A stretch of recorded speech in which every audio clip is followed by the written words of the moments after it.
But first I want to ask, how many people here have heard of A Course in Miracles? Okay, and how many have read it or studied it? Oh, great. All right, wonderful. So,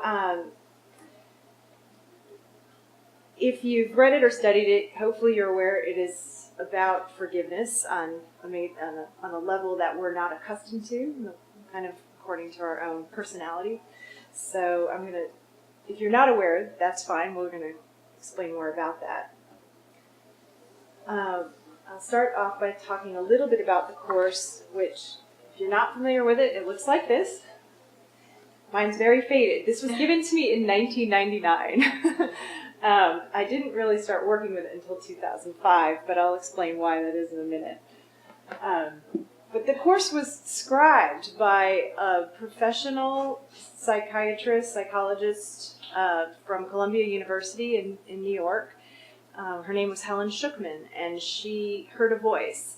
And the voice identified itself as Jesus, but she wasn't even really sure what to believe. We're talking about a woman who is very steeped in the world of clinical psychology. So anyway, she chose to listen to the voice, and between 1965 and 1972, she scribed this book, which actually consists of 3 parts. There is a text, a workbook, and oh, hi, come on in. There's a text, a workbook, and a manual for teachers. The thing about Helen, which is very interesting, this is a spiritual. It's a spiritual text, and Helen actually considered herself atheistic in her beliefs. So we're talking about someone who actually really struggled with even scribing this book.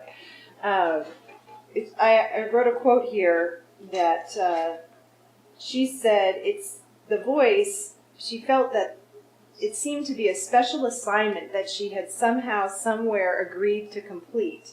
So I would call that a soul agreement. We're talking about a woman that on some level, the soul level, had agreed to scribe this book, but her personality really had trouble with that. So the Course is a non-dualistic teaching tool that's really for the purposes of the transformation of our consciousness, which really means, in my opinion, helping us awaken from our ego. 2/3 of the Course is written in Shakespearean verse or iambic pentameter.